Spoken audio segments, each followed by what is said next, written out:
안녕하세요. 대덕대학교 자동차과 이호근입니다. 오늘 자동차 관련 결함과 해결 방안에 대한 특강을 하도록 하겠습니다. 우선 목차를 알아보도록 하겠습니다. 일단 첫 번째 리콜이란, 그리고 한국형 레몬법, 한국형 레몬법의 핵심 독소 조항이 좀 있습니다. 그리고 리콜 시정 조치에 대한 예를 좀 알아보고 타이어 리콜 및 무상 수리에 대한 사례를 분석하도록 하겠습니다.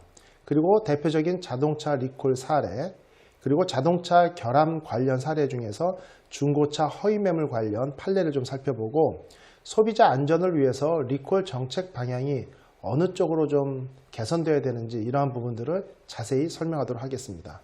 첫 번째 리콜이란, 리콜 얘기는 상당히 많이 들었을 겁니다. 특히 자동차 분야에서 상당히 많이 얘기가 나오고 있는데요.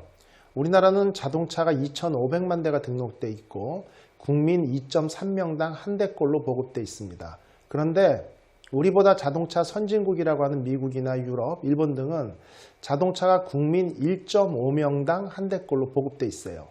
결론은 지금보다 자동차 보급이 훨씬 더 늘어날 조짐이 보이는 것이고 그러한 시장이 훨씬 더 활성화될 거란 얘기입니다.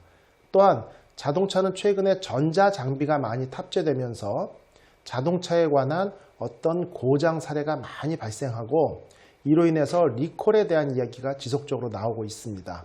이런 부분에 대해서 우리가 좀 더 살펴보도록 하겠습니다. 리콜이란 개별법에 따라 조금씩 다른 용어로 표현하고는 있는데 일반적으로 소비자의 생명, 신체, 재산상 위해를 끼치거나 끼칠 우려가 있다. 일단은 손상이나 위해를 가한 건 당연한 거고요. 위해를 가할 위험성이 있을 경우에도 리콜을 한다 이런 얘기죠. 그러한 결함 제품이 발견된 경우에 사업자 스스로도 있고 그 다음 있죠. 정부의 명령 두 가지가 모두 있습니다. 결국 이런 루트를 통해서 소비자에게 결함 내용을 알리고 해당 제품 전체를 문제가 생긴 제품뿐 아니라 관련된 부품이 사용된 유사한 제품 전체에 대해서 수거해서 걷어들여서 파기하고 또는 수리, 교환, 그리고 환급하는 적절한 조치를 취함으로써 이런 어떤 위해의 확산, 위험성이 전파되는 것을 막고자 하는 것이 리콜의 정의고 목적입니다. 그래서 이러한 리콜을 위해서 많은 어떤 정부에서 정책을 만들고 있고 관련 소비자 단체들도 많은 활동을 하고 있습니다. 현행 법령상 주요 리콜 제도를 말씀드리면 일반적인 모든 물품이 용역에 대한 리콜이 있고 특히 오늘의 주제인 자동차에 관한 리콜 이렇게 두 가지로 나눠보겠습니다. 이제 근거 법률은 소비자 기본법의 기본적인 리콜 내용은 다 들어있어요. 그래서 자진 리콜, 리콜 권고, 리콜 명령 이 세 가지로 나뉘고요.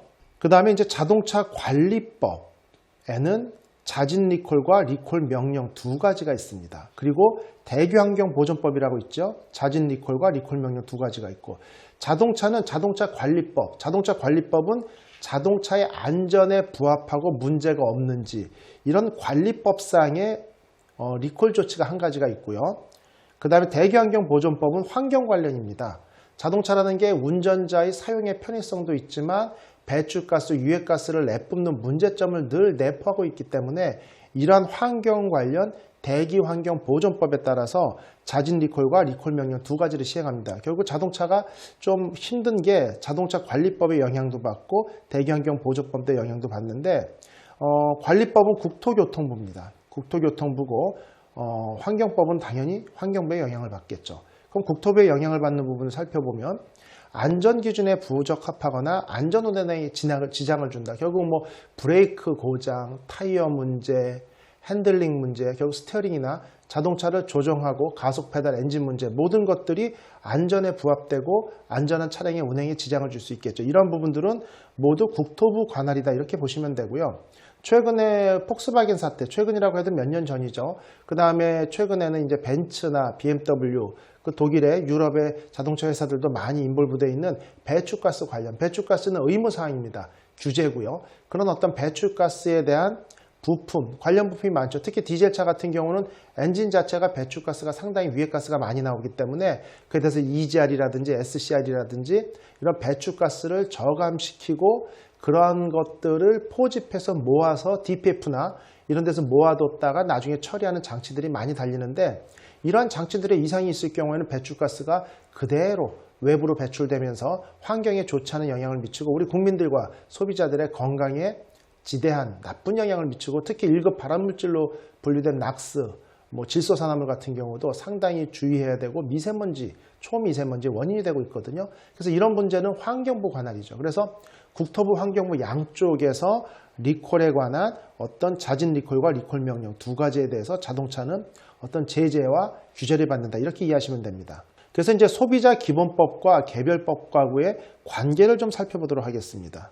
소비자의 안전 및 권익을 보호하는 기본법이 소비자 기본법입니다. 그러니까 이건 모든 공산품, 물건이 다 해당하는 게 소비자 기본법이고요. 제품별로 안전을 관장하는 개별 법규에 리콜 관련 규정이 존재하면 개별법에 영향을 받는다. 이게 무슨 얘기냐면 소비자 기본법이라는 건 큰 카테고리입니다. 맨 위에 있어요. 그런데 소비자 기본법에서는 모든 사항을 하나하나 제품에 대해서 다 만족할 만한 규정을 만들기가 어렵죠. 제가 이제 제품 안전학회 회장도 2번 연임을 했고 학회 활동을 하고 있는데 제품 안전학회에서 학술대회를 열면 상당히 재밌습니다. 뭐냐면 기저귀 얘기도 나오고요. 손 세정제 얘기도 나오고 가글 얘기도 나옵니다. 그러면서 제가 관련된 자동차 얘기도 나오고 결국 아이들 분유 얘기도 나오고 카시트 얘기도 나오고 그러다 보니까 세미나 할 때 그 분과를 좀 나누기가 어려워요. 무슨 얘기냐면 모든 분야, 물티슈부터 자동차까지 모든 분야가 총망라되는 게 소비자 기본법이란 얘기죠. 그러다 보니까 하나하나 제품에 따른 디테일한 면을 충분히 커버하지 못하는 우려가 발생할 수 있습니다. 그래서 소비자 안전 등 권익을 보장하는 기본법을 가장 위에다 두고 그 아래 제품에 따른 개별 법규를 둔다는 얘기죠. 그래서 개별 법규에서 리콜 관련 규정이 있으면 그 개별법을 따른다 이런 얘기고요. 개별법에서 부족한 부분은 소비자 기본법 전체를 따른다 이런 얘기로 해석하시면 됩니다. 결국은 개별법의 소비자 기본법에 관련 제도, 결함정보 보고 의무제가 규정되어 있지 아니한 경우에는 소비자 기본법과 개별법의 리콜 조항을 동시에 적용할 수 있다. 결국 결함보고 의무가 없을 경우에는 두 가지에 동시에 적용받는다. 이런 내용입니다.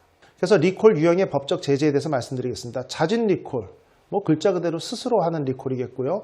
리콜을 권고한다. 리콜해 주세요라는 권고가 되겠고 리콜 명령 이렇게 세 가지로 나뉠 수 있습니다. 그럼 자진 리콜은 사업자가 스스로 실제 자동차를 예를 들면은 자동차를 가장 잘 아는 건 자동차 제작사일 수밖에 없어요. 자동차 제작사의 경우에는 본인들이 스스로 연구하고 그 제품의 내구성 테스트를 하고 제작해서 판매한 이후에 각종 테스트를 하다 보면 사업자가 문제점을 발견할 수 있습니다. 이런 문제점이 발견됐을 때 자진해서 수거하고 파기하는 이런 행위를 자진 리콜이라고 합니다. 그 다음에 리콜 권고는 중앙행정기관의 권고에 의해서 수거 또는 파기하는 행위를 리콜 권고 행위라고 하고 중앙행정기관이 야, 이거 리콜인데 이거 조치 취하지라고 했을 때 제작사에서 그러한 부분에 대해서 받아들이고 진행을 하는 게 리콜 권고사항이 되겠죠. 리콜 명령은 제작사는 아무리 생각해도 이거 본인 잘못이 아니고 지대한 결함이 아니라고 생각을 할 수 있어요. 의견이 갈릴 수 있습니다. 이럴 때 중앙행정기관에 의해서 명령에 의해서 수거 파기를 하는 이런 세 가지 유형으로 나뉠 수 있습니다. 그럼 리콜 방법에 대해서 설명을 드릴게요. 결국 리콜 방법은 수리해 주느냐, 잘못된 걸 고쳐주는 얘기죠. 아니면 교환을 해주느냐, 잘못된 부분을 제품을 새 제품으로 바꿔주는데 대부분 저가형 공산품은 이러한 행위에 많이 좀 대응이 되는데 이 교환 부분이 자동차가 상당히 어렵습니다. 번호판을 달고 등록한 이후에는 교환이 어렵기 때문에 실제 많은 부분 시시비비가 붙어서 법정 소송까지 가는 대부분이 수리해서가 아니고 교환해서 발생하고 그 다음에 환급 문제, 나 차 못하겠으니까 돈 돌려줘 하는 이 부분, 그 다음 파기까지 간단한 우리가 포크나 숟가락 아니면은 간단한 물티슈 같은 경우 발암물질이 검출됐다 파기해야겠죠. 그런데 이런 물론 이제 수량에 따라 달라지겠지만 이런 저가형이나 가벼운 가격대의 물건들은 큰 문제가 없는데 자동차 같은 경우는 기본적으로 우리가 자동차 산업을 얘기할 때 집을 제외하고 모든 가정에서 두 번째로 비싼 제품이 자동차예요. 물론 희귀템으로 롤렉스 시계를 차고 있다거나 물방울 다이아 가지신 분들은 예외겠지만 대부분은 자동차가 두 번째로 가장 비싼 자산입니다. 그러다 보니까 그것을 쉽게 메이커에서 교환해 준다거나 환급해 준다거나 파기하기는 어렵다는 얘기죠. 특히 또 자동차 같은 경우는 대부분 뭐 수공으로 작업을 하지만 수작업도 있지만 자동 생산 라인을 통해서 나오기 때문에 전체 제품의 성능이 거의 유사해요. 그래서 한 대를 교환해 주는 게 아니라 전체를 교환해 줘야 된다. 막대한 피해로 회사가 뭐 도산의 위기까지 처할 수 있기 때문에 제작사에서는 상당히 꺼리는 부분이고 대부분 수리로 마무리하려고 합니다. 또한 또 자동차 같은 경우는 기존의 내연기관 자동차 같은 경우는 3만 개 정도의 부품, 전기차 같은 경우는 2만 개 정도의 부품으로 이루어져 있어요. 그러다 보니까 부품 하나가 고장났으면 그 부품을 교환하거나 수리하면 됩니다. 근데 운전자들 입장은 아까 말씀드린 것처럼 아직도 우리나라는 자동차가 운송수단이고 교통수단이라는 인식보다는 이게 자산으로 생각을 해요. 내가 내 돈 내고 큰 재산을 하나 샀는데 이 자산에 흠집이 있다. 새 걸로 바꿔주세요라는 생각이 머릿속에 떠오르고 저만 해도 그렇죠. 일단 수리를 위해서 손을 댄다는 거에 상당한 거부감이 있고 물건에 손상이 갔고 중고차 가치가 하락됐다 이런 생각 때문에 자꾸 교환을 요청합니다만 제작자 입장에서는 2만여 개 부품 중에서 치명적인 결함이 있다 하더라도 교환을 통해서 안전하게 수리가 될 수 있다면 교환하는 게 당연한 거고 앞으로 소비자의 문화는 이런 쪽으로 자동차는 운송수단, 이동수단, 안전을 최우선으로 하는 어떤 도구로서 인식하는 부분이 좀 필요하지 않나 이렇게 개인적으로 생각하고 있습니다. 리콜 절차를 설명드리겠습니다. 리콜 절차는 사업자가 상식적으로 제품의 위험성을 모니터링하는 모니터링 단계가 있어요. 이런 모니터링 단계에서 사업자가 일일이 모든 부분을 커버할 수 없기 때문에 소비자원이나 소비자보호원, 각종 시민단체 등에서 고발을 통해 가지고 이러한 것들을 고발을 하기도 하고 제작사에다가 권고하기도 하는 이런 단체들이 있습니다. 그래서 제품의 위험성을 인지하는 인지 단계가 있어요. 근데 이 부분도 좀 어렵죠. 제품의 위험성을 인지하는 단계에서 모든 제품을 교환해야 되는지 아니면 특수 한두 개 제품에만 문제가 있는지 이런 판단을 하는 데는 좀 어려움이 있을 수 있습니다. 제품의 결함이 인지된 후 리스크를 분석, 평가하는 위험성 평가 단계가 있고요. 결국 결함이 인지됐는데 이게 어느 정도 위험하고 환경에 어느 정도 지대한 영향을 미치고 사람의 생명이나 안전에 위해가 될 수 있는지를 판단을 해야겠죠. 사소한 위험성이 이게 판단이 달라집니다. 근데 이제 국민들의 우리나라 사람들의 불만은 이러한 부분들이 국가별로 다르다는 얘기죠. 하나 예를 들게요. 아무것도 아닌데 예전에 제 차 같은 경우 투싼인데 그 콘 빵빵하는 컬렉션 커버가 나사가 헐거워질 수 있으니 그 부분을 조이라고 리콜 명령이 왔습니다. 제가 생각하기엔 그 나사 헐렁하면 무슨 상관이 있나. 그 다시 뚜껑 떨어지면 끼면 되지인데 판단하기에 따라 다르죠. 혹시 사고가 발생해서 에어백이 터졌을 때는 에어백이 전개되는 과정에서 혼 카바는 한쪽으로 열리거나 붙어 있어야 되는데 이게 튀어나와서 얼굴을 강타하면은 부상의 위험이 있겠죠. 그래서 이게 오히려 생명의 위협이 될 수 있다. 이렇게 인지를 하는 거죠. 근데 거꾸로 앞유리창에 금이 갔습니다. 그래서 유리로 물이 줄줄 새요. 비 오는 날 운전할 때 상당히 좀 곤란하고 신경 쓰이고 성에 끼고 난리치죠. 하지만 우리나라에서는 그게 안전에 치명적인 영향을 준다라고 판단 안 하기 때문에 리콜 대상이나 교환 대상으로 판단되지 않는 경우도 있습니다. 근데 미국에서는 앞유리에 금이 가거나 손상이 갔을 때 이것을 그냥 바로 환불해주고 교환해주는 이런 제도를 시행하고 있기 때문에 국내와 외국에서 차별성이 좀 있다. 이런 불만들이 많이 제기되고 있어요. 그런 어떤 각종 평가 후 리콜 계획 및 실시를 합니다. 정부에서 리콜을 발표할 때는 리콜 계획에 대한 계획서가 올라오지 않으면 안 돼요. 리콜 조치나 리콜 명령 이후에 45일인가 45일 안에 리콜 계획서나 이런 걸 제출해야 됩니다. 그래서 원인은 찾았고 그 원인에 대해서 이러한저러한 것들이 있다. 이러다 보니까 한 가지 이게 있어요. 정부기관 같은 경우도 제작사하고 많은 일을 하다 보니까 제작사 입장을 다소 고려해 줍니다. 그런데 어떤 결함이 발견이 됐는데 전 국민의 안전을 위협할 정도로 광범위하게 퍼지지는 않았는데 원인을 아직 못 찾았어요. 원인을 찾는데 이게 얼마 걸릴지 몰라. 혹시 원인 찾는데 2달, 3달 걸리면 리콜에 관해서 리콜 조치 후 45일 안에 해결책을 제시해야 된다. 리콜 방안 계획서를 낸다. 이 부분에 문제가 될 수 있겠죠. 그럴 때는 다소 그런 어떤 시간 유예를 주는 것도 있고요. 또 한 가지 법의 어떤 치명적인 단점은 리콜 계획서를 냈는데 시간이 촉박하고 기술적으로 분석이 덜 돼서 엉망인 리콜 계획서가 올라올 수 있죠. 그러면 정부에서는 그거에 대해서 반려를 합니다. 이거 리콜 승인 못해 다시 성의껏 써와 답안지를 이런 얘기죠. 그랬을 때는 그 다음에 얼만큼 안에 다시 계획서를 제출해야 된다 이런 규정이 없어요. 그러다 보니까 리콜이 한없이 늦어지고 특히 리콜 달성률에 대한 페널티가 없다 보니까 폭스바겐 사태 아직도 100% 해결제가 안 된 걸로 합니다.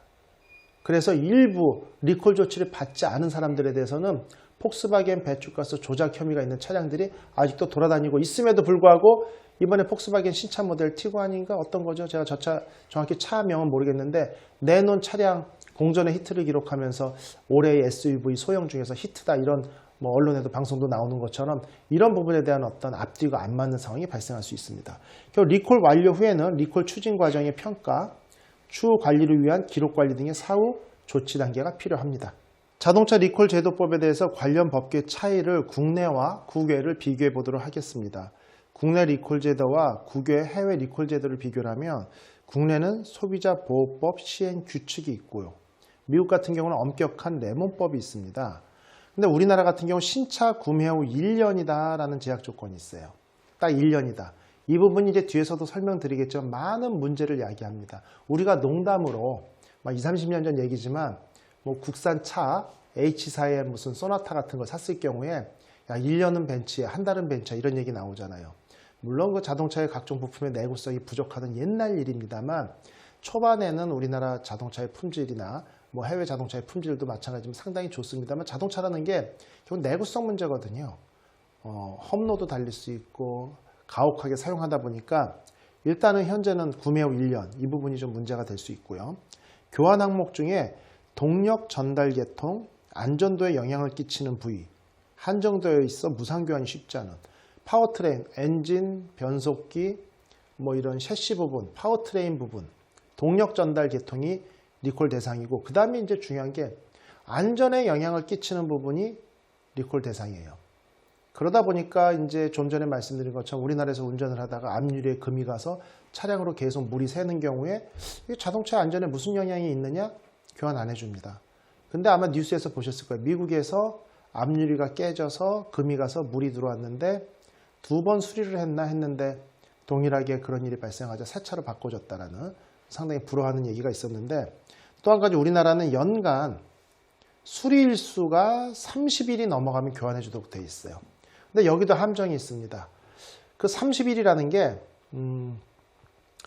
수리를 하면서 30일을 보냈는데도 수리가 안 됐을 경우고 부품이 도착을 안 해서 배송에 문제가 있어서 파업 등으로 인해 가지고 뭐 이런 다른 이유가 있어서 차를 못 고치는 건 수리일수에서 빼준다는 얘기죠. 그러다 보니까 이거는 눈에 뭐 눈 가리고 아웅식인가 뭐 코에 붙이면 코걸이 귀에 붙이면 귀걸이라고 많은 논란이 야기될 수 있는 부분일 수 있어요. 미국 같은 경우는 레몬법이 있습니다. 주마다 차이는 있지만 보통 리콜 기간이 18개월에서 24개월로 우리나라의 1년이라는 컨스트레인트 제약 조건에 비해서는 상당히 좀 폭넓게 어떤 혜택을 받고 있기 때문에 우리나라보다 소비자 보호법이 상당히 잘 돼 있다 이런 얘기고 제가 한 30년 전이죠. 30년 전쯤에 한 28년 전인가 미국에 이제 연수를 갔었습니다. 연수를 갔었는데 그 중에 연수를 한 달이나 2달 오는 학생들 중에 일부 학생들 우리나라 사람 얘기하는 거 아닙니다. 일부 학생들은 그러한 소비자 보호법에 대해서 상당히 좀 놀랍고 문화적인 충격이었어요. 하물며 이런 일이 있었습니다. 우리나라에서 그때 뭐 리바이스 같은 청바지 상당히 고가의 청바지로 속해 있던 바지들을 미국 가서 옷을 구매를 해요. 입습니다. 한 달 동안 어학연수 생활을 끝내고 한국으로 귀국할 때 가서 다 반품해서 오는 경우도 있었어요. 그런데 그걸 다 받아줍니다. 저 같은 경우는 이제 속옷이 부족해서 샀었는데 이틀인가 입었는데 너무 불편해가지고 얘기를 하고 당연히 5개 드릴을 세트를 사가지고 4개만 가져가서 바꿔달라고 했는데 입었던 것도 교환하고 새로 마음에 드는 거랑 교환해 입고 두고 가라고 해서 입었던 속옷까지 교환을 한 적이 있습니다. 그때는 상당히 놀랬지만 그 정도로 소비자 보호법이 잘 돼 있다. 수리 횟수 5회, 수리 일수 등을 명시해서 기준을 초과하면 무조건 교체되도록 되어 있는 게 이제 국외, 해외 리콜 제도의 차이점입니다. 다음은 한국형 레몬법에 대해서 설명을 드릴게요. 레몬법이란 일단 무엇인지 한번 설명을 드릴게요. 레몬법이란 왜 레몬법이라고 이름이 붙었을까 생각해 보세요. 레몬 시큼하죠. 오렌지는 달콤하죠. 오렌지인 줄 알고 산 거죠. 근데 겉모양은 언뜻 멀리서 휙 지나가면서 보면 오렌지하고 레몬하고 구분이 안 간다는 거죠. 그러니까 눈으로 언뜻 봤을 때 가지하고 뭐 오이나 호박처럼 색깔이 다르면 이거 잘못 쌓았네 바꿔달라고 하면 되는데, 이게 오렌지하고 레몬은 뭐 미국 사람들의 표현이지만 차이가 비슷해서 껍질을 다 까서 먹어보기 전에는 달콤한지 이게 쉬어서 침이 계속 나오는지 구분을 할 수 없는 거죠. 그래서 까서 먹어봤더니 이게 오렌지가 아니고 레몬이야. 못 먹겠어. 바꿔달라. 이런 어떤 얘기 때문에 레몬법이 나왔다. 이렇게 생각하시면 됩니다. 우리나라는 자동차 관리법 47조 2항에 올라와 있습니다. 47조 2항에 올라와 있는데 출고 후 1년 미만 차량, 그 다음 중요한 포인트가 2만 킬로 이내 차량입니다. 2만 킬로 이내 주행한 차량만 리콜 대상이 된다, 이런 얘기거든요. 그러면 출고 1년 미만도 좀 문제가 되는데 2만 킬로 이내 차량이라는 부분에 대해서 상당히 좀 고객들이 불만이 많죠. 최근에 어떤 자동차 관련 분규나 사고를 보면, 물론 이건 소비자 쪽에 손을 들어주기 좀 어렵지만 뭐 10년 탔고 9년 탔고 15년 탄 차량인데 사고가 발생하고 화재가 발생했다, 차량을 잘못 만든 게 아닌가, 이런 얘기를 합니다. 제작사를 원망을 하죠. 이제 그렇게 된 이유는 우리나라에서도 이제 자동차 평균 수명이 10년을 접근을 하고 있고, 유럽 같은 경우 10.4년, 경기가 안 좋은 스페인은 11.7년까지 차를 타고 있거든요. 그러다 보니까 그런 분야에 대해서 고객들은 10년, 15년을 타도 변함없는 차를 원하는 거죠. 근데 이제 자동차 제작사 입장에서는 보증수리 기간이 끝나면 관리의 책임은 소비자에게 있기 때문에 그런 부분까지 다 커버해서 들어주기는 어려운 상황이고, 그러다 보니까 2만 킬로는 좀 짧다라는 얘기죠. 실제 2만 킬로 주행하면서 문제되는 차량은 거의 찾기가 힘든 게 최근에 자동차 품질인 건 맞습니다. 그 다음에 아래 조건에 대한 사전 협의가 있어야 됩니다. 교환, 환불, 심의위원회 중재를 수용하겠다라는 서류상 사인이 구매할 때부터 있어야 되는 거죠. 최근에 대기업 같은 경우는 자동차 매매 계약서에 이런 부분들이 아예 명시되어 있기 때문에 큰 문제가 없을 수 있지만 분명히 알아두셔야 됩니다. 그 다음에 또 한 가지 요구 조건은 하기하자해야 되는 안전에 영향을 주느냐, 또는 잔존 가치에 지대한 영향을 주느냐, 마지막으로 사용성에 불편함이 있느냐, 물건을 정상적으로 사용할 수 없다, 이런 부분에 대한 불편함. 그 사용성에 대한 부분은 아까 앞서 설명한 것처럼 뭐 몇 회 이상의 수리, 아니면 30일 이상의 수리 기간, 결국 내가 차를 샀는데 1년 365일 중에 10%를 세워놓는다, 수리 때문에 문제 있을 수 있겠죠. 이런 사용성까지 고려한다, 이런 얘기입니다. 교환환불 신청 조건은 중대하자는 3회입니다. 이 3회 위에가 헷갈리는데 2번까지는 괜찮고 3번째 중대하자가 발생했을 때 교환이라는 뜻이에요. 그러니까 2번까지 수리해야 됩니다. 일반 하자는 4회, 하나 빼면 3회겠죠. 일반 하자로 3번 수리했는데도 또 하자가 발생했다. 똑같은 하자가. 같은 하자입니다. 그 다음에 누적 수리일수 30일. 근데 여기서 하자 횟수에서 많은 시비가 있어요. 뭐냐면 운전자가 운전을 합니다. 핸들이 떨려요. 핸들이 떨려가지고 불안해서 고쳐주세요 갔습니다. 고쳤어요. 그 다음에 또 운전하는데 일주일이다 또 핸들이 떨려요. 이거 고쳐주세요 갔는데 고쳤어요. 그 다음에 또 핸들이 떨려요. 세 번째죠. 리콜 받아도 되겠네. 차 교환하고 가는데, 여기서 중요한 건 나중에 얘기가 나오겠지만, 내가 중대 수리를 한 번 받았다, 2번 받았다는 좀 이상하죠. 자동차 메이커에 다 기록이 남아있을 텐데 내가 나 중요한 하자 한 번 받았어 라고 다시 제작사에 통보를 해야 됩니다. 운전자가. 이 얘기는 뭐냐, 니네 한 번만 더, 2번만 더 걸리면 나 이거 리콜할 거야 라는 걸 미리 통보를 안 하면 또 안 된다고 돼 있어요. 이게 좀 애매하죠. 그리고 두 번째는 중요한 건, 핸들 떨림으로 소비자는 분명히 3번의 수리를 받았는데 수리 내역서를 보면 첫 번째 핸들 이런 어떤 조인트의 문제라고 합니다. 두 번째 웜기어 문제라고 명시되어 있어요. 세 번째 파워 핸들, 파워 오일, 파워 유닛의 실린더 문제. 이렇게 그 어떤 컴포넌트, 어떤 부품이 고장도 세부 부품으로 들어가면 여러 가지로 나뉠 수 있는데, 이러한 여러 가지 내용을 하나하나 붙이면서 수리 내역을 살짝씩 바꾼다는 얘기죠. 예를 들면 자동차가 운전을 하면서 핸들이 떨리고 좌우로 심하게 흔들리는데 이게 왜 이러지 하면은 고속 휠 밸런스 문제입니다 라고 명시를 해요. 타이어 교체할 때면 타이어 넣고 윙 빨리 돌려주면서 좌우로 흔들흔들 하나 보는 게 휠 밸런스, 고속 밸런스거든요.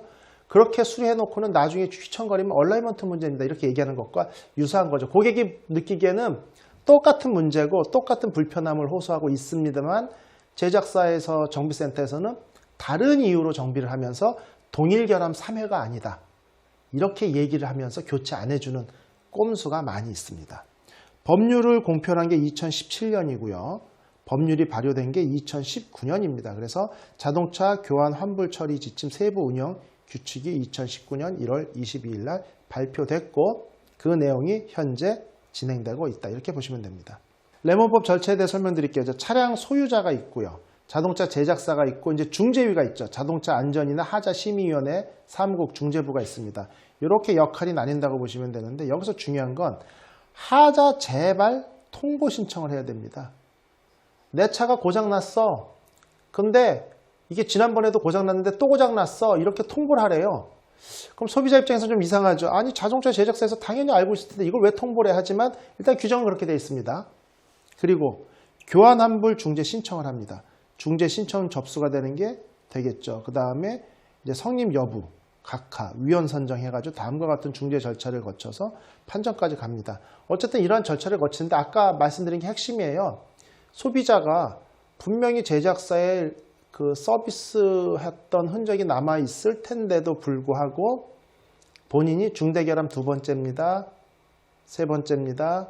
교환해 주세요라는 어떤 서류를 보내야 된다라는 게 결국은 이게 리콜 곧 나는 받을 거고 레몬법에 의해서 교환 받을 거야 라고 소비자가 통보를 하고 제작사는 그에 따라 긴장해서 수리를 성의껏 해줘라 뭐 이런 뜻일까요? 어쨌든 그렇게 되어 있고요.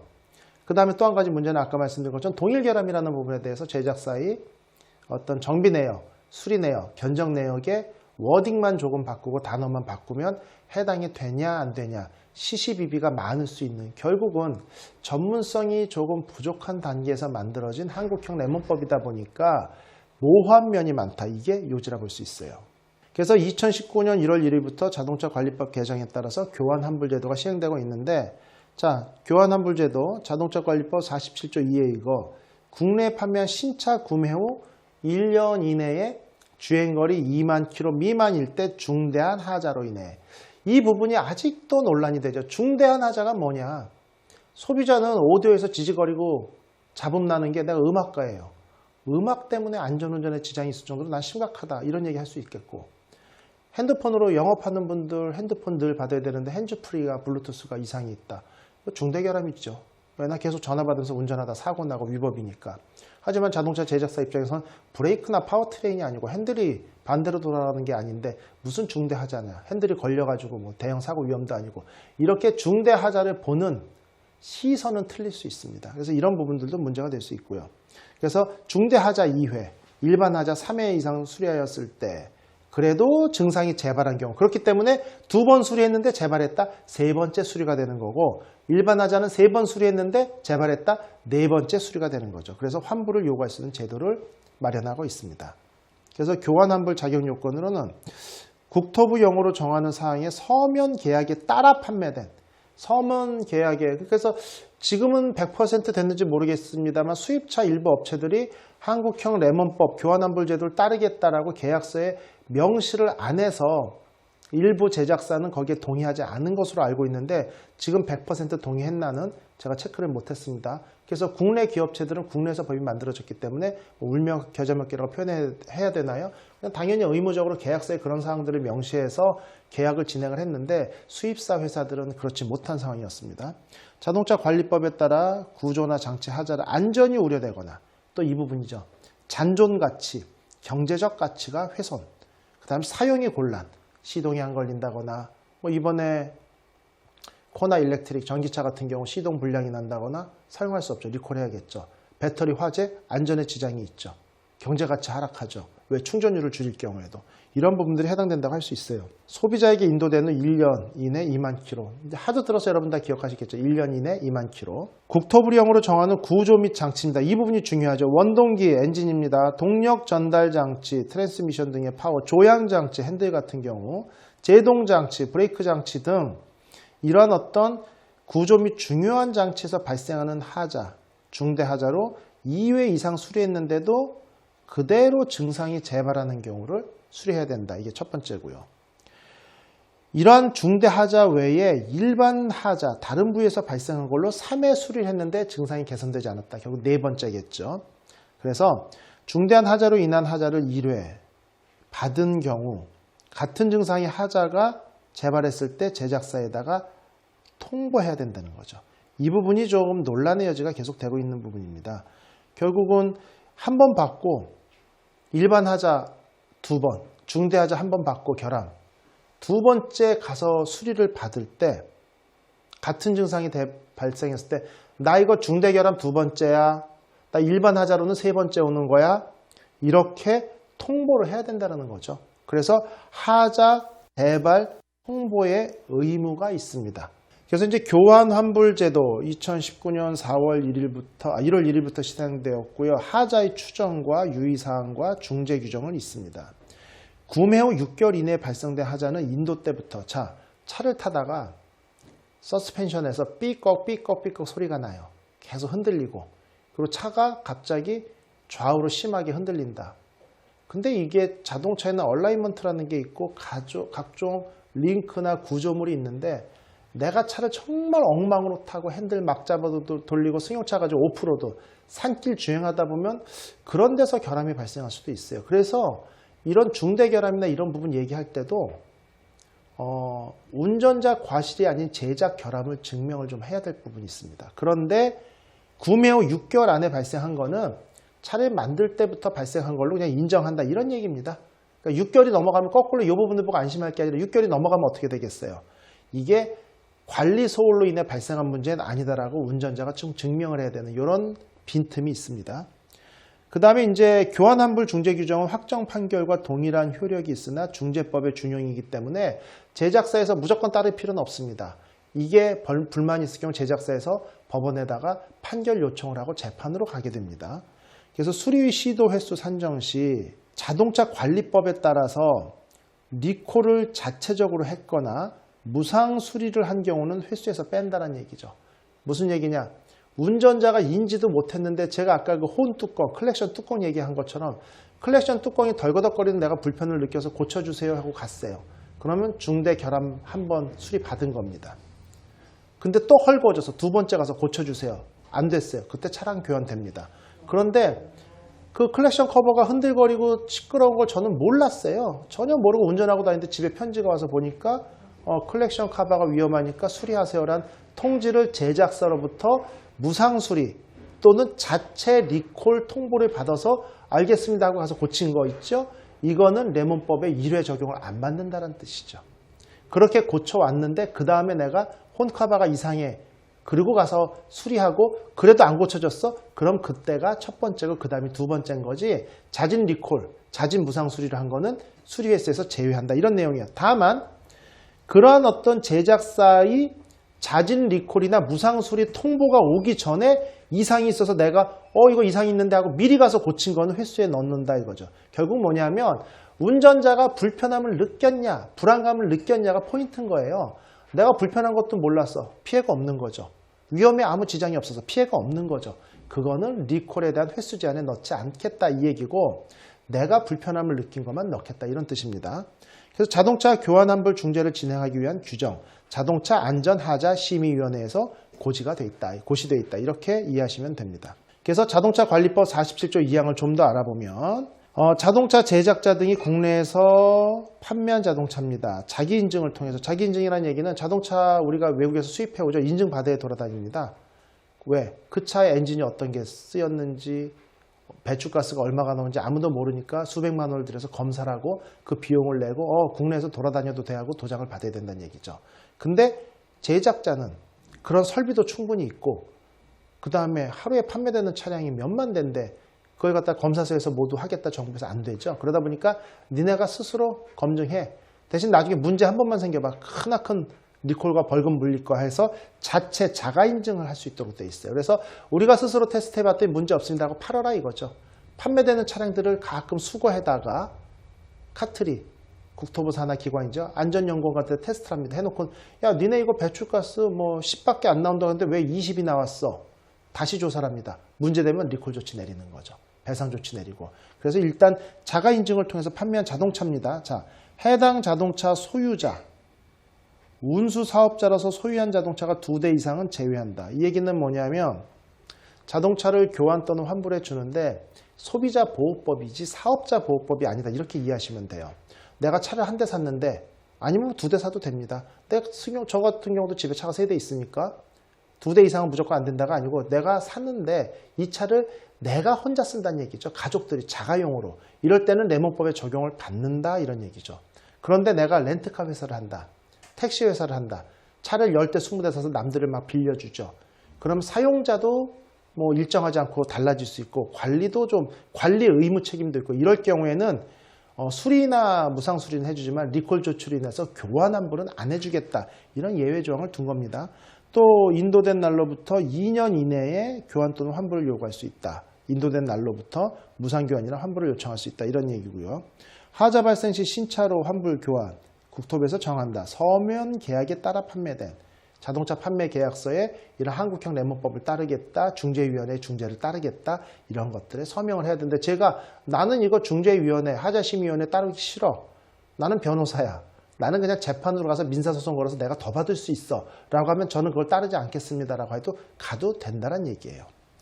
원동기, 동력전달장치, 조향장치, 제동장치. 결국 국토부 0으로 정하는 구조 및 장치에서 같은 증상의 하자, 중대결함이라고 간단하게 얘기하겠죠.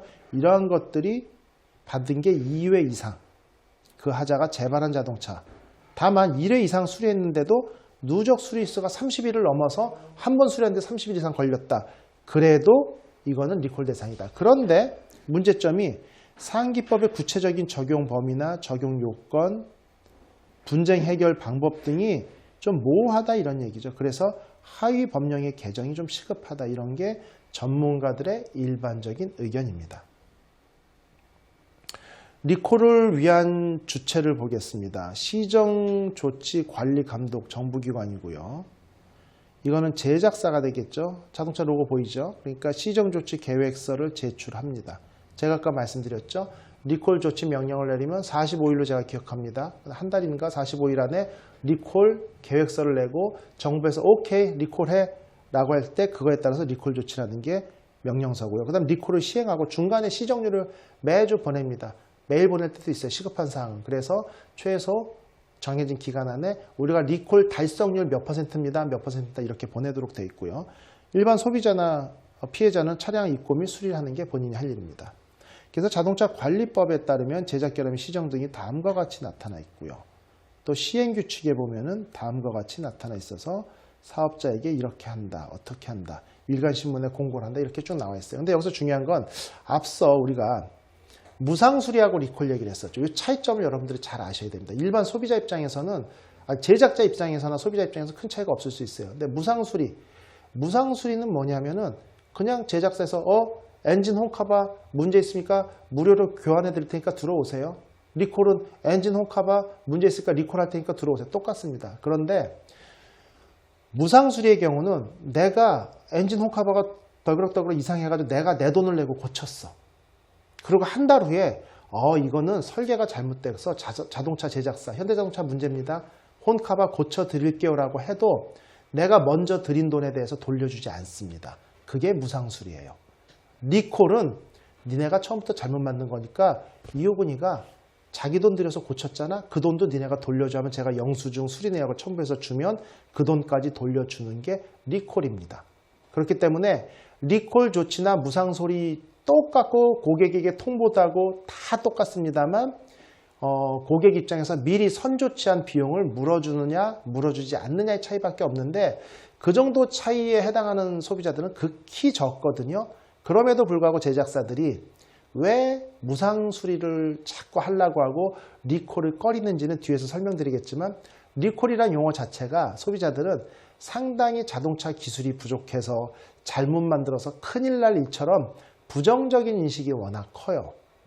오히려 리콜이라는 게 자정 능력이 있고 자체 점검 능력이 있어서 스스로 잘못된 걸 찾아내서 소비자에게 다가가는 모습이다라고 좋은 인식이 있었으면 그렇지 않을 텐데 워낙 부정적인 인식이 강하다 보니까 소비자들은 자꾸 리콜을 원하고 제작사는 무상수리를 원하는 이런 언밸런스가 진행되고 있습니다. 지속되고 있어요. 레몬법과 이제 유사한 법률을 갖고 있는 시행 국가들을 좀 비교해 보도록 하겠습니다. 미국 같은 경우는 연방법이 있고 각 주법이 있는데 연방 소비재 보증법이 있고요. 각 주마다 자동차 레몬법을 시행하는데 소비자에게 합리적인 선택을 유도하고 보증과 관련된 제조자 간의 경쟁을 촉진한다. 이게 소비자보호법 이런 것이고요. 레몬법은 캘리포니아가 가장 대표적이죠. 캘리포니아는 주 정부하고도 날을 세웁니다. 주 정부의 정책하고 상관없이 우리는 환경에 관련해서 이런 규정을 만들겠다 하면은 캘리포니아가 가장 앞서 있어요. 유럽연합, 독일 같은 경우에는 보증 지침을 민법전에 편입해서 시행하고 있습니다. 2002년부터요. 프랑스는 2005년부터 소비법전의 개정을 통해 대부분 수용하고 있다. 우리나라보다 상당히 한 15년에서 한 10년 이상 빠른 조치를 취하고 있는 게 유럽이고요. 미국 같은 경우는 워낙 수십 년 빠르니까 말할 얘기도 없고요. 그래서 결국은 이러한 법들에 대해서 품질보증법을 완비하도록 규정을 하고 있는 게 선진국 외국의 사례고요. 뉴질랜드 같은 경우는 93년부터, 캐나다는 78년, 싱가포르 2012년, 우리나라는 2019년부터 이러한 법들을 만들어서 진행되고 있고 관련 법들이 대부분의 선진국, 우리나라를 포함해서 시행되고 있다. 이렇게 이해하시면 됩니다. 한국형 레몬법과 미국 레몬법의 차이를 좀 설명을 드릴게요. 중고 차량 환불에 대해서는 한국은 중고 차량에 대한 보상 규정이 전혀 없습니다. 중고차 시장이 우리나라는 신차 시장이 약 2.5배, 3배가 좀 안 되고요. 미국 같은 경우는 중고차 시장이 미국 신차 시장의 6배에서 7배입니다. 결국은 신차 시장 규모조차도 우리나라는 아직 선진국이 되려면 2.5배 이상 규모가 커져야 돼요. 그런데 그렇게 중고차 시장이 커진 여러 가지 이유 중에 이런 것도 있는 거죠. 중고차에 대한 보상 규정이 우리나라는 없고, 미국 같은 경우 대다수는 레몬법 차량은 신차만을 적용하고 있습니다만 뉴욕, 캘리포니아주 등에서는 별도 입법을 통해 중고 차량도 엄격한 보상 규정을 만들고 적용하고 있다. 이런 부분들이 좀 다른 얘기로 접근하고 있는 부분이죠. 중재 규정에 대한 수락 절차는 수락만 있으면 처리하는 규정은 없고요. 미국은 일부 주에서는 매년 자동차 제작사로 레몬법 중재 규정 수락 및 철회에 대한 의사 검토 요청을 하고 있다. 이런 내용이고요. 누적 수리 일수는 우리나라는 단순 누적 수리 기간 포함해서 30일을 넘으면 차 바꿔줘 얘기할 수 있다는 얘기고, 미국 같은 경우는 단순 누적 수리만으로 교환 환불을 규정하지는 않는데 모든 사정을 고려해서 불가피한 사정으로 지연된 수리는 누적 일수에서 제외한다. 아까 제가 말씀드렸죠. 불가피한 사정이라는 것은 도난 방지 부품 배송 기간이 좀 오래 걸린다라든지 물류 파업이 있다라든지 배송 지연 또는 제작사의 통제 범위를 벗어난 사유, 길이 끊겨가지고 차가 못 온다든지, 갑자기 우리나라 한전이겠죠. 제작사가 아닌 전력공사가 무슨 문제가 있어서 전력 공급이 어려워서 정비 도구를 돌릴 수 없다. 억울하죠. 그게 1, 2주간 그럴 일은 없지만 하루 이틀 단전 사고가 발생했다. 예전에 미국에서 이런 일이 있었어요. 어떤 리콜 조치에 대해서 통지서를 보냈는데 그게 통지 보내는 의무 기간이 며칠이 있거든요. 보름 안에 보내야 된다든지 이러는데 하루 이틀 넘어갈 경우 해당이 못 되고 이런 경우 있습니다. 근데 그런 부분들이 과연 본인의 실책이냐, 우체국에서 늦게 도착했냐, 이것도 따져봐야겠죠. 이번에 미국 트럼프하고 바이든 선거법에서도 선거 당일 직인이 찍힌 것까지 인정이냐, 그날 직인이 찍힌 게 아니라 도착한 것까지 인정이냐, 그 후 3일까지 도착한 거를 표결하느냐, 며칠까지냐, 이런 부분에 대해서 많은 논란이 있는데 생각보다 상당히 합리주의인 미국임에도 불구하고 법의 허점이 상당히 많은 부분도 보이고 있습니다. 한국형 레몬법의 핵심 독소 조항에 대해 설명드리도록 할게요. 관련 규정, 서면 계약에 따라 판매된 자동차, 앞에서 설명을 드렸죠. 이 얘기는 뭐냐, 자동차 제작사의 동의에 따라 레몬법의 효력이 발생합니다. 결국은 제조사들이 규정을 이행하지 않아도 나 레몬법 따르지 않을게 이래도 처벌 규정이 없는 겁니다. 이게 상당히 잘못된 독소 조항이라고 얘기할 수 있겠죠. 인도된 후 1년 이내 주행거리 2만. 결국 대부분의 자동차 하자는 1년 이상 돼서 3년 정도 되는 4, 5만 킬로미터 정도 주행했을 때 문제가 발생하거든요. 그러다 보니까 1년 2만 킬로라는 컨스트레인트, 제약 조건을 가지고 레몬법의 적용을 받는다는 부분이 실제 가장 큰 문제로 얘기되고 있어요. 그 다음에 6개월 이후 소비자가 입증, 6개월까지 차를 인도하고 받은 지 6개월까지는 잘못된 건 자동차 제작 결함이라고 자동 인정인데 6개월이 넘어가면 소비자 보고 니네가 증명해라고 했지 않습니까? 이게 문제라는 거죠. 왜? 대부분의 하자는 6개월 안에는 발생 잘 안 하거든요. 6개월 이후에 발생하는데 비전문가인 소비자가 전문가인 제작사의 하자를 입증하기란 정말 어려운 거죠. 특히 폭스바겐 사태와 더불어 벤츠도 마찬가지고 배출가스 조작이라는 걸 환경부조차 증명하기가 어려운 겁니다. 본인들이 고유로 가지고 있는 자동차 운용 소프트웨어라든지 각종 엔진의 연료 분사시기, 배출가스, EGR 처리 장치 이런 부분에 대한 데이터를 제공을 안 하다 보니까 제작사에서도 그게 이제 자동차의 영업 기밀이다, 기술 결함이다, 기술 기밀이다 이런 내용으로 제공을 안 하거든요. 그러다 보니까 우리나라 정부 입장에서도 그걸 증명을 못 하는데 일반 소비자가 증명할 수 있겠습니까? 이런 부분들이 아주 치명적인 독소 조항이라고 얘기를 하는 부분이죠. 그 다음 자동차 하자 심의위원. 이게 뭐가 문제냐면요. 자동차 제작자 출신, 극단적으로 현대자동차 임원이 하자 심의위원회에 들어가도 된다. 이게 말이 안 되는 얘기죠. 가제는 개편이다. 누구 편을 들겠어요?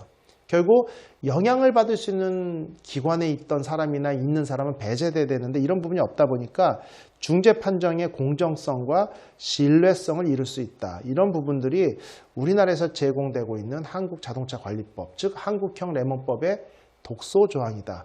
이건들은 핵심적으로 개선돼야 된다. 이렇게 평가되고 있는 사항입니다. 그래서 이제 그 관련 규정에 대한 문제점, 서면 동의입니다. 서면 동의가 전제 조건이고요. 하자 재발 사실 통지를 해야 되는 거죠. 결국 뭐냐? 중대 하자가 한 번, 일반 하자 두 번, 그 다음 동일한 하자가 발생했을 때 수리 사실을 자동차 운전자가 제작사한테 통보하는 얘기죠. 아까 말씀드렸죠. 이해가 도저히 안 가죠. 나 이거 두 번째 수리입니다. 그 다음에 일반 결함 세 번째 수리입니다라고 통보를 하고 한 번만 더 그러면 다음에 차 바꿔달라고 할 겁니다. 이 얘기를 하란 얘기거든요. 이 얘기는 뭐예요? 아까 얘기한 것처럼 핸들 이상이라고 한 걸 실린더 이상으로 바꿔 써서 수리 내역서 받는 순간 말짱 꽝이죠. 결국 이렇게 제작사한테 너무 편의주의적이고 피해갈 수 있는 길을 열어준 게 아닌가라는 게 소비자들 입장에서는 아쉬운 면으로 접근되고 있습니다. 그 다음에 소비자 하자 심의위원회 고지입니다. 중재 성립, 중재 신청의 철회, 당사자 중재위원과 접촉하지 말아라. 근데 이런 부분에 대한 처벌 규정도 없고요. 그 다음에 소비자가 만족하지 못해 소송을 제기할 수 없도록 규정하고 있습니다. 그 다음에 심리 절차 같은 경우도 다음과 같은 효력을 발생하도록 한국형 레몬법은 고지하고 있는데 각종 문제점은 여기에 잘 정리되어 있으니 참고하시기 바랍니다. 그 다음에 이제 그 법률 시행 규칙, 시행령, 그 다음에 고지 이런 부분들이요. 자의적인 해석이 가능하도록 되어 있다는 게 가장 문제입니다. 아까 예를 든 것처럼 앞유리가 깨져서 물이 샌다. 앞차에 앞유리에 성에가 껴있어. 안전에 지대한 영향을 줄 수 있겠죠. 하나 예를 들게요.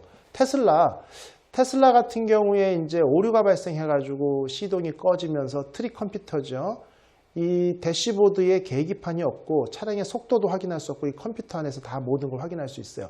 컴퓨터가 먹통이 되면 내가 현재 몇 킬로로 달리고 있는지 속도도 확인이 안 됩니다. 와이퍼 작동도 안 돼요. 근데 갑자기 비가 왔어. 갑자기 앞유리에 성에가 확 껴. 근데 컴퓨터가 다운돼가지고 와이퍼 작동이 안 됩니다. 그러면 시야 확보가 안 돼서 대형 사고 위험도 존재할 수 있어요. 운전자는 그렇게 생각합니다. 내가 앞이 안 보여서 죽을 뻔했어. 근데 제작사 입장에서는 와이퍼는 안전운전에게 지장을 주는 게 아닙니다라고 얘기를 해버리면서 리콜 조치를 안 할 수 있다는 거죠. 이런 어떤 불명확하고 모호한 면이 존재한다. 이런 얘기고요. 추상적인 문구가 용어도 있다. 안전에 지대한 영향을 준다. 이게 무슨 뜻이죠? 지금처럼 안전에 영향을 준다도 문제지만 지대한 영향, 지대한 큰 영향을 준다. 이런 부분이 상당히 모호하다. 이래서 이런 부분들 추상적인 문구 용어 등을 자의적으로 해석할 수 있기 때문에 판정에 영향을 줄 수 있다. 결국 구체적이고 명확하게 특징되어 있지 않고 금액도 얼마 이상의 가치가 하락한다거나 사용이 불편하다, 얼만큼 현저하게 방해를 받는다 이런 부분들이 불명확하다는 거죠. 5인승 승용차인데 뒷좌석에 계속 문제가 있어서 사람을 못 태운다? 운행할 수 있잖아. 사용에 문제 없을 수 있잖아. 하지만 우리는 5인 가족이거든요. 차 한 대를 더 구매를 하든지 택시를 타야만 되면 사용에 지대한 영향이 있는 게 맞거든요. 이런 부분들에 대한 자의적인 해석을 할 수 있는 여지, 이런 부분이 빨리 개선돼야 된다. 이런 내용이고, 정보 공개에 관해서 규정 자체가 없습니다. 결국은 중재위원회에 대해서 중재 재판을 통한 정보 공개가 필요하다. 이런 내용들을 우리가 지적하고 있습니다. 결국 교환 환불의 문제점. 자, 1년 이내로 축소했다. 이게 상당히 큰 문제다. 이런 얘기죠. 결국 1년 이내로 권리를 축소된 부분이 개선돼야 된다. 대부분의 하자는 1년 이상 3년 미만에 발생을 하고 결국 그러다 보니까 레몬법, 자동차 소비자 보호법이 가장 잘 되어 있는 미국 같은 선진국도 이런 부분들을 어떻게 명시를 했습니까? 최소 18개월에서 24개월을 명시하고 있기 때문에 이러한 기간을 좀 더 늘려야 된다 이런 얘기고 또 한 가지는 자동차가 그 연간 평균 주행거리가 점차 줄어들고 있어요. 제가 자동차를 처음 운전했던 한 30년 전만 해도 연간 평균 주행거리가 25,000km 정도 됐었는데 최근에 서울 시내 등록된 차량들은 평균 주행거리가 14,000, 13,000, 14,500 이 정도밖에 안 됩니다. 체증도 많고 교통 결국은 주행거리가 점차 줄어든다는 얘기는 부품의 내구성이 안전에 지대한 영향을 주는 이런 내구 품질 문제를 증명할 수 있는 기간도 14,000km대에서는 증명이 안 된다는 얘기죠. 왜? 엔진오일 같은 경우 15,000에서 2만에 한 번 교환하거든요. 그럼 엔진오일 한 번 교환할 시기도 안 되는 시점에서 모든 문제점을 파악하라. 이건 제작사의 입장을 너무도 좀 편리하게 들어줬다 이런 얘기입니다. 자동차를 구매할 때 동의를 받아야 된다. 이 부분도 좀 문제로 지적되고 있고 제작사에서 동의를 안 했을 때 처벌 규정이 없다. 개선돼야 될 사항입니다.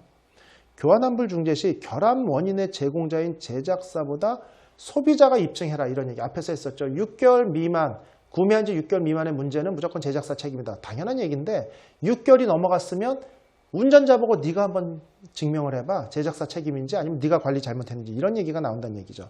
중재위원회는 자동차 제작사하고 해서 일하지 않은 사람이 되어야 된다는데 이런 부분들이 명시가 모호하면서 제작사하고의 어떤 유착관계에 대한 의심이 갈 수 있고 우려가 되는 사람들도 중재위원회에 들어올 수 있다. 저도 제작결함위원회에서 일을 했었거든요. 그러다가 이러한 부분들이 BMW 관련 화재 사태 이제 중재나 결함을 하다가 일부 위원들에서 이런 문제가 발생해서 저희가 일괄 사표를 냈었고요.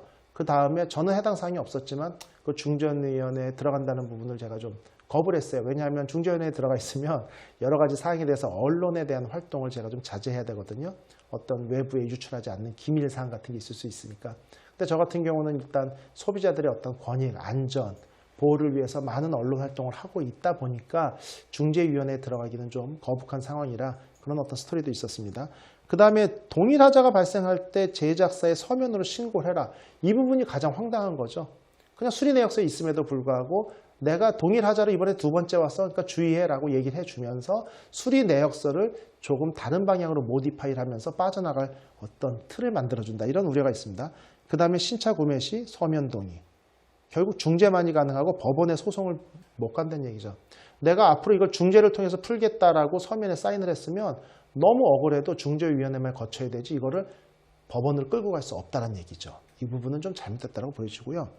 결국은 상대방이 답변서만 제출하면 중재 신청이 불가하다. 이런 내용이고 중재위원이 상대방과 사적인 통화 제가 중재위원이었을 때 제작사에서 밥 먹읍시다 술 먹읍시다 그런 일은 없었지만 가면은 처벌받아야 된다고 봅니다. 이거는 도덕적인 문제도 있고 판결에 영향을 줄 수 있기 때문에 왜? 제작자 입장에서는 전문위원님이 잘 모르는 기술적인 사항이 있으니까 설명드릴게요라고 하면서 접근은 하지만 그런 것조차 배제하고 객관적인 판단을 내릴 수 있어야 되고 그에 대한 철저한 규정과 처벌 규정이 만들어져야 된다. 이런 내용이죠. 판정의 효력은 판결과 동일하지만 비공개 심리로 방청이 불가하기 때문에 일반인들은 그 처벌 규정이나 판결 결과를 알 수 없다는 것도 문제고요. 소비자들의 신고와 정부의 시정 명령에 따라 수리를 했습니다. 근데 중재 신청 요건이 수리 횟수에서 제한된다. 결국 소비자들이 막 신고를 해서 내가 불편을 못 느꼈지만 다른 차에서 문제가 발생해가지고 리콜 조치를 했어요. 그래서 수리를 한번 했어요. 근데 그 부분이 또 고장났어. 내가 가벼워서 추리하면 그걸 첫 번째 인정이 되는 거죠. 그러니까 위험한 일이 다른 데서 많이 발생했음에도 불구하고 내 차에서 발생 안 했으면 너는 첫 번째야. 그리고 그거 중대결함 두 번째가 아니고 첫 번째 이렇게 말하는 것조차도 좀 문제가 아닌가 이런 지적사항이 있을 수 있고요. 그 다음 제작사가 환불이나 교환을 이행하지 않아도 소비자가 강제하거나 법적 효력이 있다고 1심 판결과 동일한 효과가 있다고 함에도 불구하고 소비자가 이를 강제하거나 지연 이자를 받을 수 있는 법적인 보호 조치가 없다. 이 부분도 큰 문제로 지적되고 있습니다. 결국은 마지막으로 한국형 레몬법은 문장, 문구, 용어 등이 좀 더 불투명하고 불명확하고 추상적인 게 많기 때문에 유권 해석을 자의적으로 할 수 있고 이런 부분에서 분쟁의 소지가 많기 때문에 많은 부분이 개선돼야 된다. 이런 게 종합적인 내용이고요. 자, 오늘 한국형 레몬법의 어떤 독소 조항과 리콜 조치에 대해서 알아봤고요. 일반적인 법률 조항에 대한 부분을 오늘은 공부를 했고 다음번 강의 때는 실사례 중심으로 다시 한번 자세한 설명을 하도록 하겠습니다. 이상입니다. 네, 새 차에 결함이 있을 경우에 교환 또는 환불을 요구할 수 있는 권리를 보장하는 법을 레몬법이라고 부르는데요. 올해 1월 1일부터 한국형 레몬법이 시행이 되고 있지만 사실상 유명무실이란 지적이 나오고 있습니다. 왜 그런 건지 오늘 퀵터뷰에서 박순장 소비자주권시민회의 소비자감시팀장과 이야기 나눠보도록 하겠습니다. 팀장님 안녕하십니까? 예, 안녕하세요. 네, 레몬법이 있고 이제 올해 1월부터 한국형 레몬법이 이제 시행이 됐는데 어떤 취지 제도인지 다시 한번 좀 설명해 주시죠. 예. 이 한국형 레몬법은 그 자동차 관리법 그 제5장의 2에서 이제 규정하고 있는 건데요. 네. 그 소비자들이 그 신차를 구매한 이후 1년 이내에 주행거리 2만 킬로 이내에 그 중대하자 2회, 일반하자 3회에 같은 고장이 반복되면은 그 30일 이상의 수리 기간이 되면은 제조사를 상대로 네. 그 교환 환불 중재 신청을 할 수 있다는 교환불 중재 신청을 할 수 있는 요건이 충족된다는 겁니다, 이게. 그러면 일단 신차 구매 후 1년 이내에 같은 고장이 반복된다는 이 조건이 있어야 되네요? 그렇죠. 네. 자, 1월 1일부터 시행이 됐으면 그러면 이걸 기준으로 지난해 하반기에 출시된 차는 이 법에 적용이 안 되는 건가요? 그렇죠. 안 되죠. 왜냐하면 이게 1월 1일 이후부터 그 이 법이 시행되고 있기 때문에 네. 특히 또 1월 1일부터 이후라 하더라도 그 제조사들이 그 중재 규정 수락을 했을 경우에 가능한 거고 네. 중재 규정을 수락하지 않은 제조사의 그 자동차를 구매한 소비자들은 이 법의 그 적용을 받지 않는다라고 봐야죠. 그 형태가 제조사가 이 법을 수락하는 형태인 건가요? 그렇죠. 구매 계약할 때 제조사들의 네. 그 교환환불 중재 규정을 수락한다라는 그 계약에 구매한 자동차에 한한다라는 거죠. 그럼 바꿔 말하면 강제성이 없기 때문에 제조사가 수락하지 않아서 계약서에 그런 그 관련 조항을 자발적으로 넣지 않으면 이게 있으나 마나한 거네요, 이 법이? 그렇죠. 이 조항이 그 자동차사들의 자율적이고 권고 규정에 불과하기 때문에 강제성이 없다라는 거죠.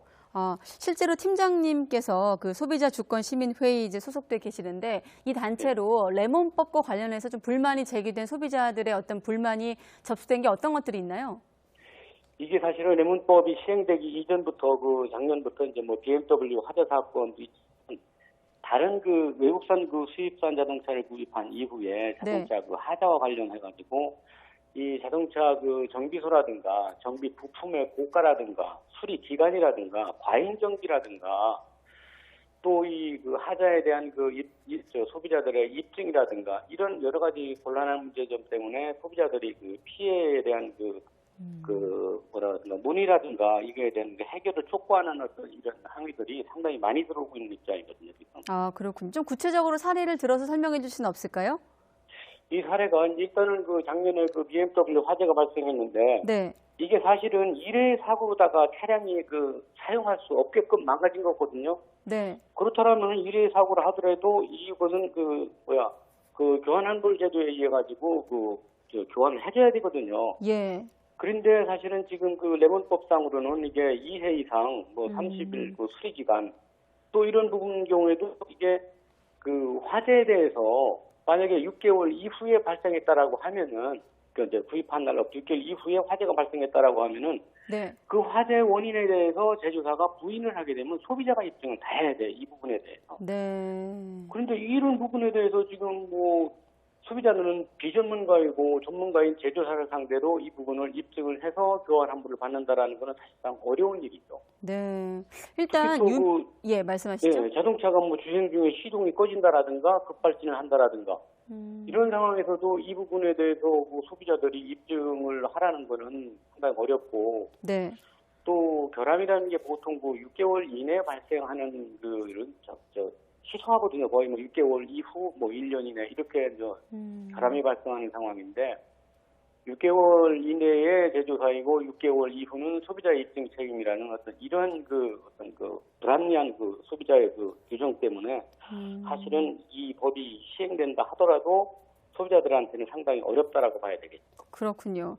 일단은 그래서 레몬법이라는 걸 이제 시행을 한 건데 듣기로는 레몬법을 시행했지만 수입차의 경우가 좀 더 이 레몬법을 미루고 있다고 알려지고 있는데 실제로 그런가요?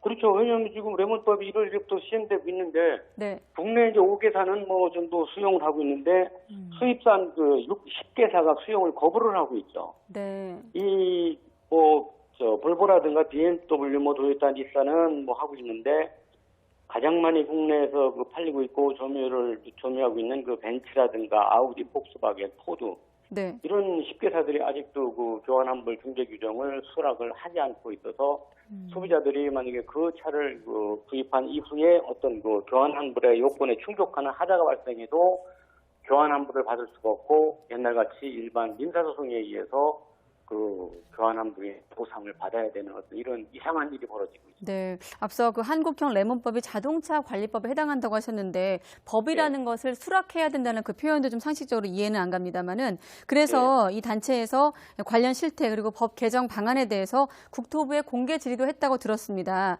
그때 질의 당시에 국토부 입장은 어떤 건가요?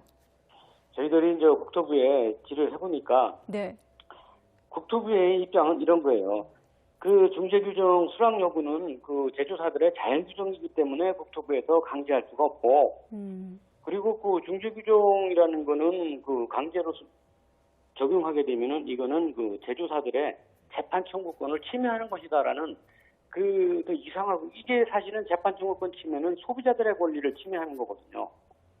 침해하는 것이다라고 주장하고 있고 또 중재 규정에 대한 재판 청구권 청구를 계속 국토부라든가 정부에서 이거를 강제하다 보면은 어떤 소비자들과 제조사들과의 어떤 형평이 어긋난다. 네. 그래서 이거를 제조사들한테 강제로 수락을 해라, 수용을 하게 해라. 이런 법안을 만들 수가 없다라는 게 국토부의 저희들 질의에 대한 해심이거든요. 그렇군요. 자, 일단은 소비자 입장에서도 이렇게 한국형 레몬법이 시행됐다. 1월부터 시행이 됐다는 점을 알아둘 필요가 있을 것 같고 일단 지금 현재로서는 레몬법이 사실상 대책이 없어 보인다는 지적이거든요. 지금 시점에서 좀 제도 개선을 위해서 가장 좀 시급하게 개선돼야 될 점이 어떤 점이라고 생각하십니까? 지금 가장 시급한 문제는 레몬법이 교환환불 중재 규정이 범위하고 절차하고 요건이 상당히 엄격하게 제한돼 있거든요. 네. 그래서 이런 부분을 소비자들이 좀 편리하고 신속하게 교환 환불을 받을 수 있도록 조건을 좀 완화해야 되는 거고 또 한 가지는 중재 하자에 대한 중재 요건치 입증 책임에 대한 부분을 제조사보다는 소비자보다는 제조사가 책임지는 방향으로 이 부분이 시급히 제정돼야 할 것이고 또 한 가지는 사실은 레몬법이 적용된다 하더라도 집단소송제라든가 징벌적 손해배상제라든가 이런 부분이 도입되지 않으면은 이 한국형 레몬법이 시행된다 하더라도 이 법이 올바른 어떤 시행이 되기가 좀 어렵다라고 저희들은 보기 때문에 이 부분의 바탕 위에서 이 법이 시행이 된다라고 저희들은 보고 있습니다. 네, 알겠습니다. 박순장 소비자주권시민회의 소비자감시팀장이었습니다. 오늘 말씀 잘 들었습니다. 예, 감사합니다.